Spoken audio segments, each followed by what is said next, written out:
Bien-aimés, bonjour très chers amis. Alors je veux croire que votre week-end s'est très bien passé.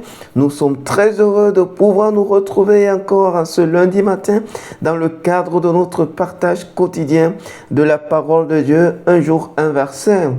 Alors si vous voulez bien, commençons par dire merci à Dieu pour ce nouveau jour, pour cette nouvelle semaine.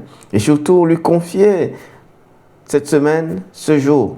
Et prier qu'il soit le maître de toutes choses, qu'il conduise toutes choses. Éternel notre Dieu, nous te bénissons. Toi qui as mené à l'existence ce nouveau jour. Et toi qui nous donnes cette nouvelle semaine. Nous te la consacrons cette semaine et nous te confions nos vies tout au long de ce jour. Nous prions que ta bonne main soit sur nous. Nous prions que la joie de ton salut soit notre force. Nous prions, ô notre Dieu, que tu nous conduises, que tu nous instruises et que tu nous montres la voie à suivre. Surtout que ta bonne main de faveur soit sur nous, au nom de Jésus-Christ. Pense à ceux qui sont malades. Et Seigneur, étends ta main et guéris-les au nom de Jésus-Christ. Pense à ceux qui sont découragés. Seigneur, interviens et fortifie-les au nom de Jésus-Christ. Pense à ceux qui, Seigneur notre Dieu, vivent des moments difficiles. Interviens et soutiens-les au nom puissant de Jésus-Christ. Nous prions, Père éternel, que la force de ton salut nous fortifie, nous caractérise tout au long de ce jour. Fais-le, Seigneur, au nom de Jésus. Amen, amen, amen. Alors ce matin, nous allons boucler le deuxième chapitre du livre d'Actes des Apôtres en examinant de près le 47e verset qui marque, n'est-ce pas, l'épilogue de ce texte, de ce chapitre, si vous voulez bien. Alors, le verset 47 dit ceci. Alors, je nous ai réservé ce matin 3 versions. La première, Louis II dit « Louant Dieu et trouvant grâce auprès de tout le peuple. Et le Seigneur ajoutait chaque jour tous ceux qui étaient sauvés à l'Église. » Louis II Semeur dit « Ils louaient Dieu et le peuple tout entier leur était favorable. Le Seigneur ajoutait chaque jour à leur communauté ceux qu'il sauvait. » Lui, une parole vivante dit, « Ils louaient Dieu continuellement et se faisaient aimer de tout le peuple. Chaque jour, le Seigneur ajoutait à leur communauté ceux qu'il sauvait. » Alors, parole vivante dit, ce que lui, Dieu sauvait, il les ajoutait à l'Église. Lui second dit que le Seigneur ajoutait ceux qui étaient sauvés. Sauvés par qui? Par la prédication, par le témoignage des disciples. Le Sauveur les sauvait comment? Eh bien, il les sauvait au moyen des disciples également. Donc, il est question ici d'une même chose, juste vue, exprimée différemment. Alors ce matin, en regardant ce texte, je ne me suis pas, n'est-ce pas, empêché de poser un certain nombre de questions au regard de l'Église d'aujourd'hui en comparaison de celle d'il y a 2000 ans.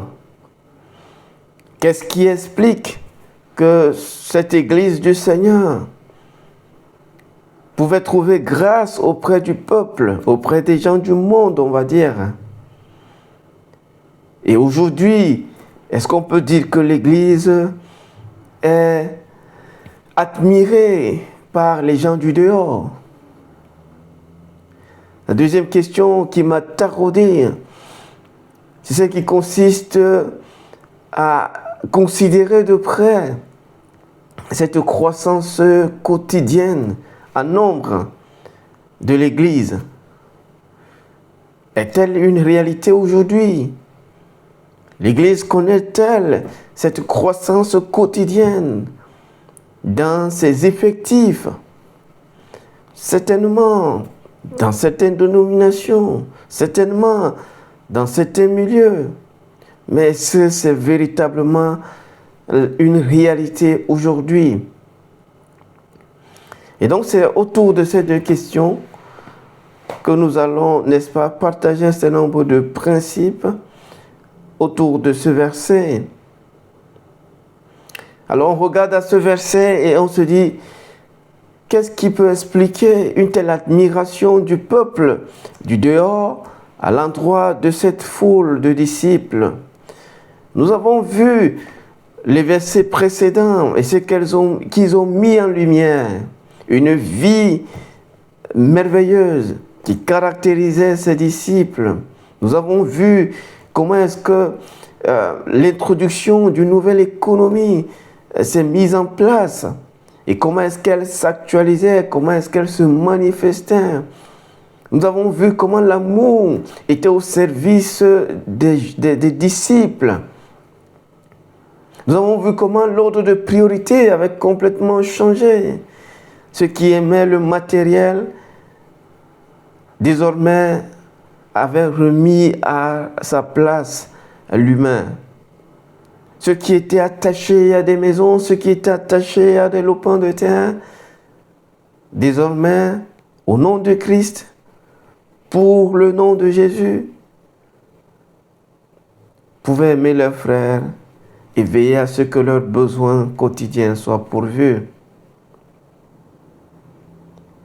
Ils pouvaient vendre leur terrain pour prendre soin des humains. Réalité totalement opposée, totalement contraire à ce qui se passe dans notre siècle d'aujourd'hui, où les gens peuvent tuer, où les gens peuvent haïr, où les gens peuvent trahir, où les gens peuvent se dresser contre les uns au bénéfice du matériel, au bénéfice du pouvoir. Les choses sont devenues les dieux de notre siècle. Dans l'Église primitive, l'humain était vraiment placé au cœur de toute action humaine positive.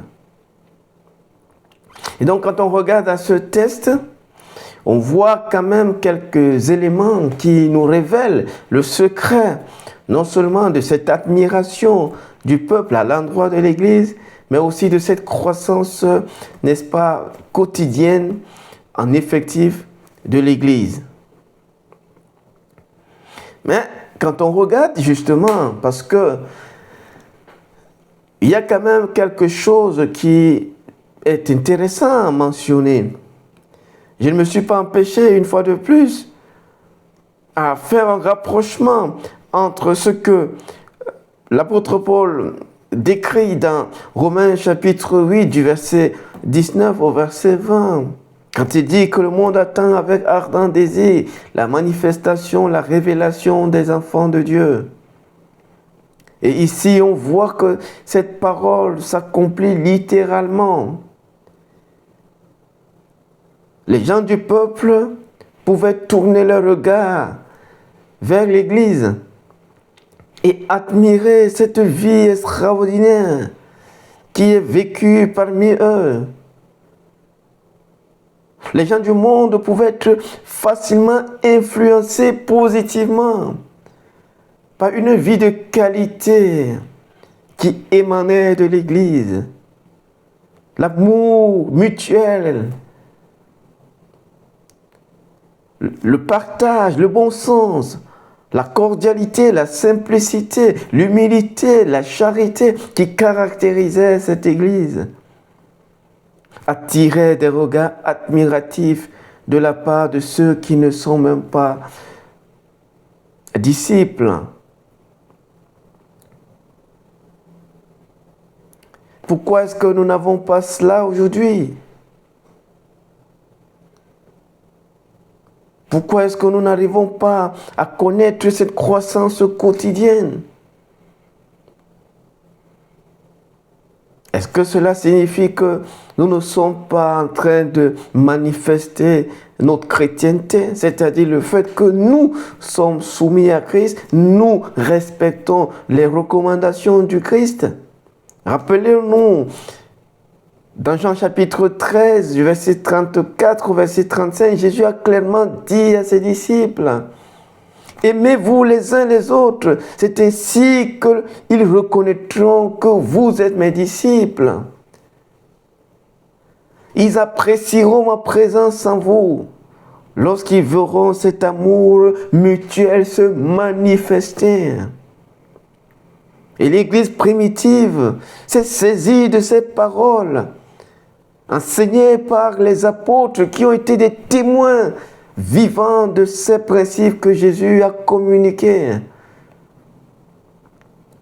Ils vont mettre cela à l'œuvre, ils vont mettre cette parole en application, en vendant leurs propriétés, en prenant soin des membres de l'Église qui n'avaient pas de quoi assouvir leurs besoins humains naturels.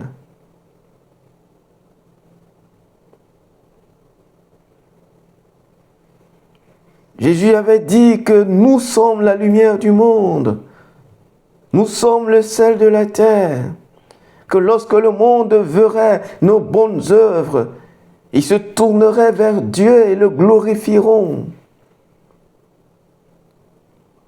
Pouvons-nous dire aujourd'hui que le monde glorifie Dieu en voyant nos bonnes œuvres?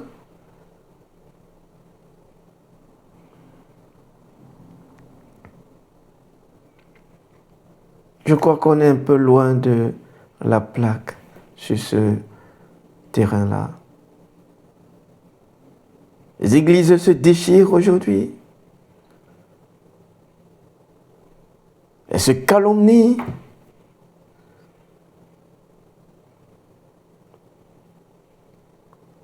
Et quoi penser de ce que le monde a le concernant?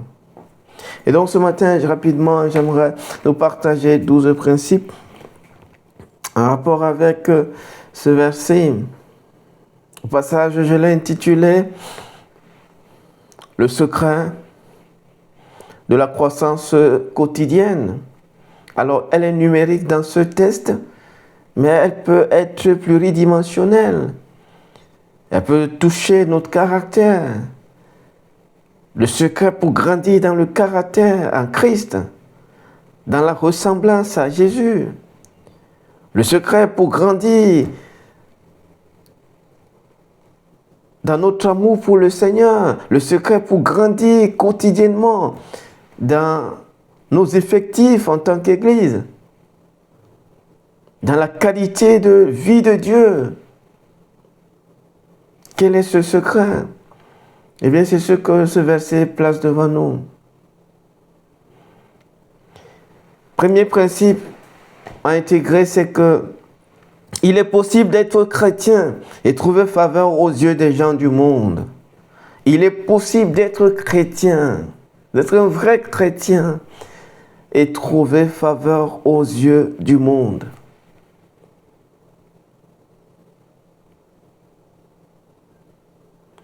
Ce n'est pas parce qu'on est mondain qu'on trouve faveur aux yeux du monde. On peut être un chrétien totalement adonné au Seigneur, consacré au Seigneur. Et être admiré des gens du monde. Deuxième principe. On peut être totalement consacré à Dieu. On peut vivre totalement pour Dieu.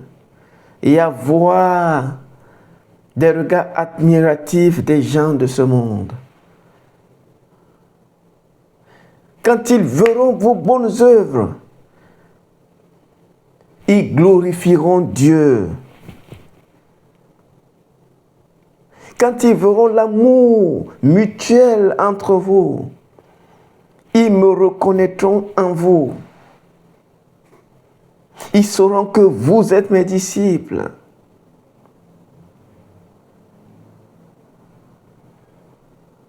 Donc on peut toucher le cœur du monde, le cœur des gens du monde, tout en étant consacré au Seigneur. Troisième principe. Le monde est certes dans les ténèbres, Mais ce n'est pas pour autant qu'il fera montre de mauvaise foi au point de ne pas reconnaître une lumière merveilleuse quand elle brille. Le monde est certes dans les ténèbres. Les gens du dehors vivent n'importe comment. Mais ce n'est pas pour autant qu'ils vont faire preuve de mauvaise foi absolue qui leur interdit de reconnaître une lumière magnifique lorsqu'elle brille. Ils trouvaient grâce auprès du peuple. Parce que quand bien même la vie que l'Église menait lui était totalement étrangère, elle pouvait reconnaître que c'est une vie de qualité. Elle pouvait reconnaître, le monde pouvait reconnaître que ça, c'est une vie de qualité, c'est une vie merveilleuse.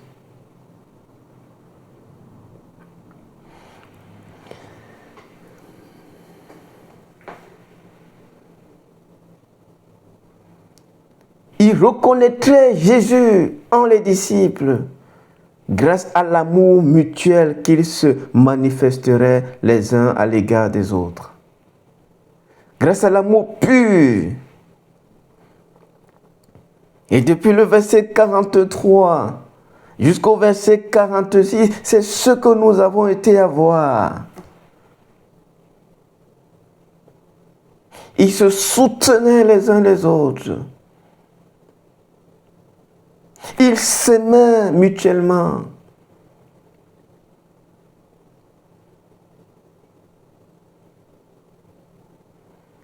Conséquence, le monde pouvait être touché. Le monde pouvait reconnaître leur maître en eux. Quand il y a un principe, trouver faveur devant le peuple n'est pas synonyme d'une vie dans la compromission. C'est-à-dire que cela ne signifie pas avoir la grâce du peuple, ne signifie pas toujours qu'on est dans la compromission. Oui, il y a certains chrétiens qui, pour gagner la faveur des gens du monde, se compromettent. Mais la faveur auprès du monde n'est pas toujours le résultat d'une compromission. On peut rester intègre en vivant les principes régisseurs de la vie chrétienne et toucher les gens du monde.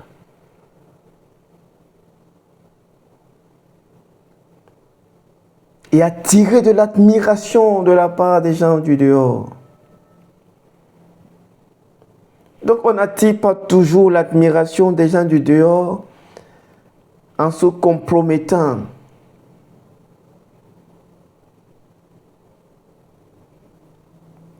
On peut provoquer de l'admiration des gens du dehors en vivant tout simplement les principes que Jésus-Christ a établis. Le principe de l'amour, le principe du partage, le principe de la vérité, le principe de la simplicité, le principe de l'humilité. Devant cela, le monde, quelle que soit sa haine, quelle que soit la profondeur des ténèbres dans lesquelles il se trouve, ne pourra pas fermer les yeux au sujet de la lumière vivifiante qui est libérée et qui lui parvient. Cinquième principe. Le monde attend avec ardent désir la manifestation des enfants de Dieu. Cela n'est possible que si l'Église vit sa chrétienté.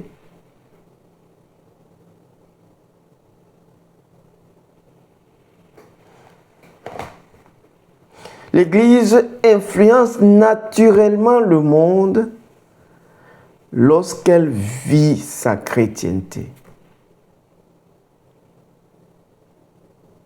C'est-à-dire que lorsqu'elle soumet son fonctionnement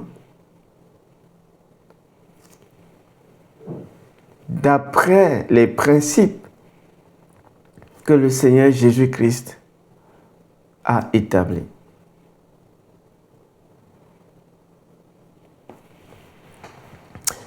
Sixième principe, la louange rend disponible la puissance de Dieu pour travailler sur la terre. Louant Dieu, il trouvait grâce aux yeux du peuple. Et le Seigneur ajoutait chaque jour ceux qui étaient sauvés. La louange libère la puissance au moyen de laquelle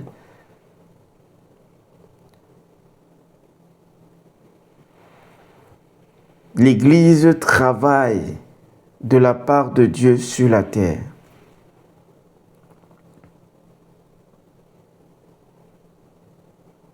C'est une puissante arme entre les mains de l'Église pour convertir le monde.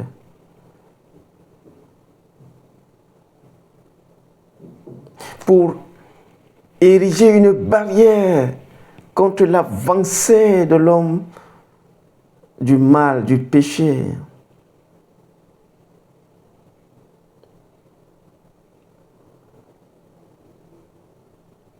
Un disciple qui ne loue pas le Seigneur, une église qui ne loue pas le Seigneur, aura beaucoup de difficultés à faire face à l'ennemi, à se stabiliser. Septième principe. La louange est l'ingrédient qui assaisonne la vie chrétienne et la rend attrayante.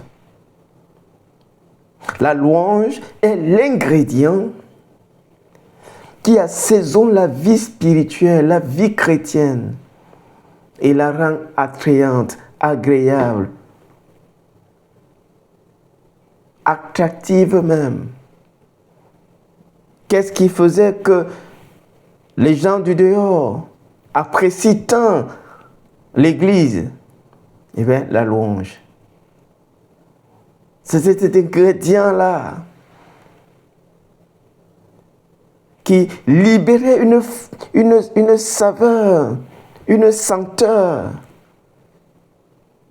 une odeur agréable qui attirait les gens, ou du moins leur admiration.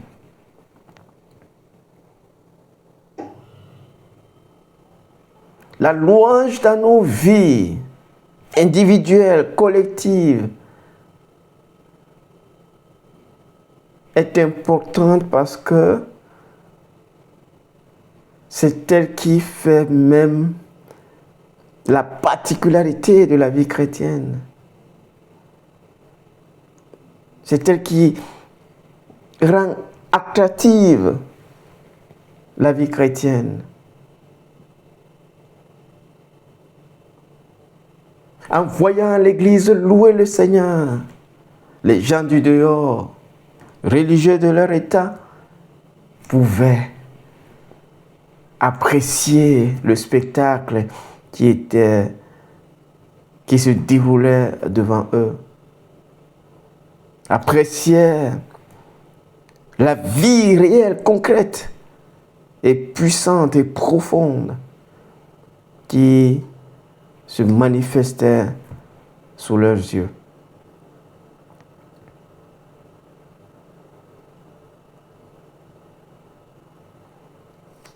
La louange est l'ingrédient qui nourrit la vie spirituelle, la fortifie.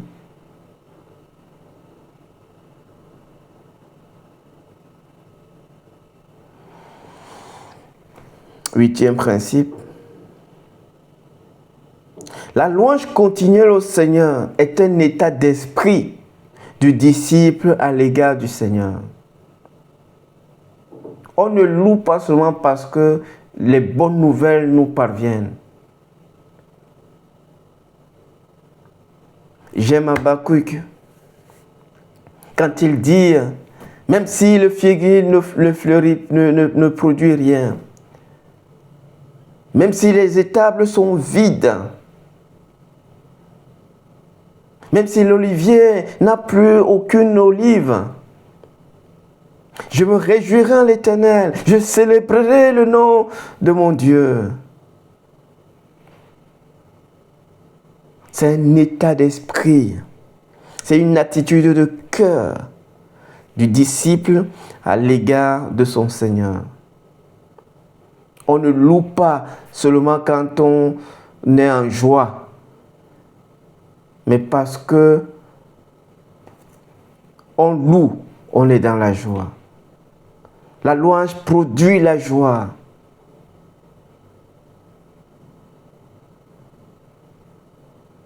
La louange apporte la joie. Le monde dans lequel nous vivons a tout pour nous attrister à chaque bout de chemin. La louange est cet élément qui nous permet de tenir debout et de garder le cap et de pouvoir avancer et de continuer d'aimer notre Seigneur. Donc la louange continuelle, il louait continuellement le Seigneur. Ça c'est la version parole vivante.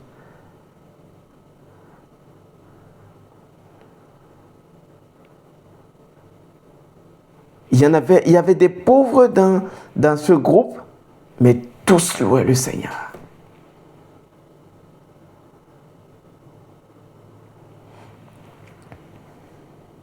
Neuvième principe. La croissance quotidienne correspond à l'action divine répondant à l'action humaine recommandée. Je reprends cela. Même si on n'a pas compris tous les autres principes, celui-là c'est important. La croissance quotidienne, que ce soit la croissance numérique, la croissance spirituelle, la croissance dans la connaissance, la croissance dans la maturation, la croissance quotidienne correspond à l'action divine répondant à l'action humaine recommandée. Qu'est-ce que j'entends par action humaine recommandée? C'est-à-dire que le Seigneur Jésus a dit à ses disciples, aimez-vous les uns les autres, pardonnez-vous réciproquement, soyez simples, soyez humbles, disposez-vous favorablement à l'égard des autres.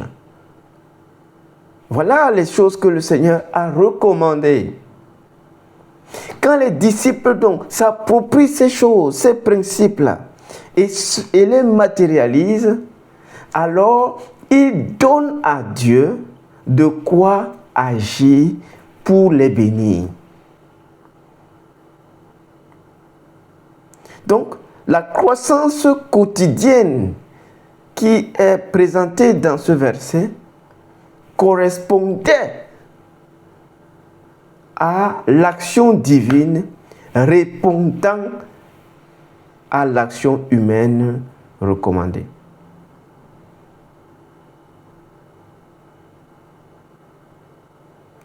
Le Seigneur voyait l'amour qui existait entre eux. Il voyait la vérité qui était proclamée au milieu d'eux. Il voyait la simplicité qui les caractérisait, la joie dont ils irradiaient.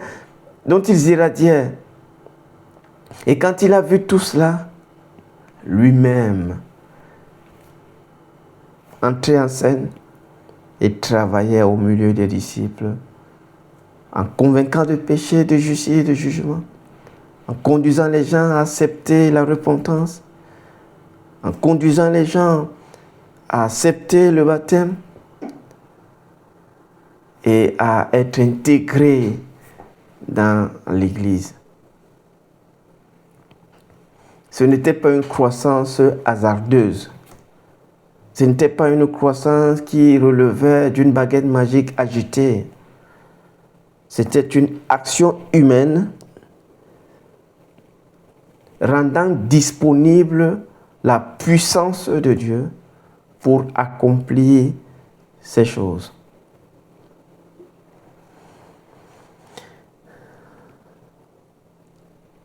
Dixième principe, simplement, la croissance quotidienne est une réalité. C'est possible.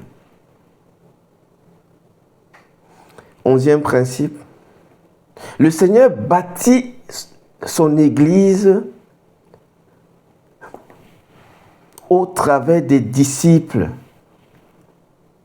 dont la vie constitue une matrice de fonctionnement. C'est-à-dire quoi? Par exemple, ici, on a la croissance numérique. Le Seigneur avait dit qu'il bâtirait son Église et contre laquelle les portes des séjours de mort ne prévaudront point. Comment est-ce qu'il bâtit son Église? Il la stabilise par la croissance quotidienne. Donc, la croissance quotidienne qu'on voit est une œuvre du Seigneur bâtissant son Église. Et comment est-ce qu'il bâtit son Église? Eh bien, il utilise les disciples dont la vie, respectant les principes recommandés, lui est agréable, lui est favorable et rend disponible sa puissance pour travailler.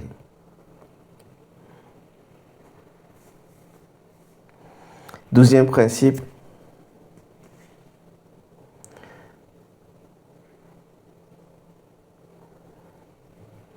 Le monde qui nous attend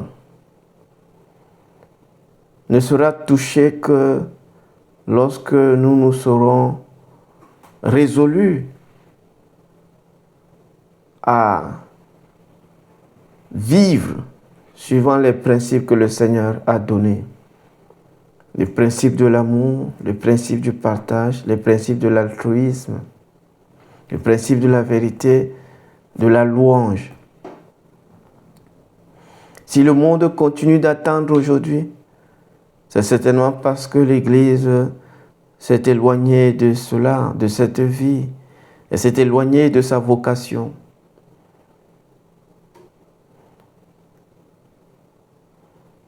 Prions donc que nous soyons de ceux qui offrent à Dieu de quoi sauver le monde.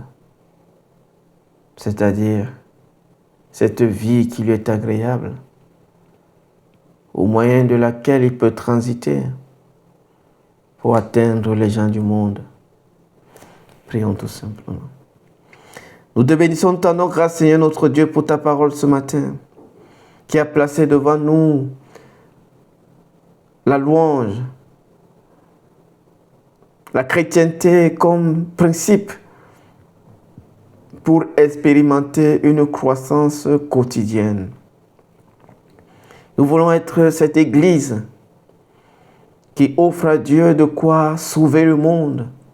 Nous voulons être cette Église dont la vie des membres constitue un levier qui permet à la puissance de Dieu de se déployer et sauver plusieurs. Nous prions, Seigneur notre Dieu, que tu aies compassion de nous. Visite ton Église, Seigneur, et sors-la de son égoïsme criminel, et sors-la de son individualisme meurtrier, et sors-la de son indifférence carnassière. Nous prions notre Dieu, ô Seigneur, ramène-nous aux principes de base de l'Église primitive. Ramène-nous au principe de l'amour. Ramène-nous au principe de la vérité. Ramène-nous au principe du partage. Ramène-nous, Seigneur, à cet altruisme qui donne au Seigneur la possibilité d'atteindre les cœurs de ceux qui sont au dehors en vue de leur salut. Fais-le s'il te plaît, au nom de Seigneur Jésus-Christ. Amen. Dieu nous bénisse. Retrouvons-nous demain pour un autre moment de partage de la parole du Seigneur. Paix dans le Seigneur. Bonne semaine et excellente journée à chacun d'entre nous.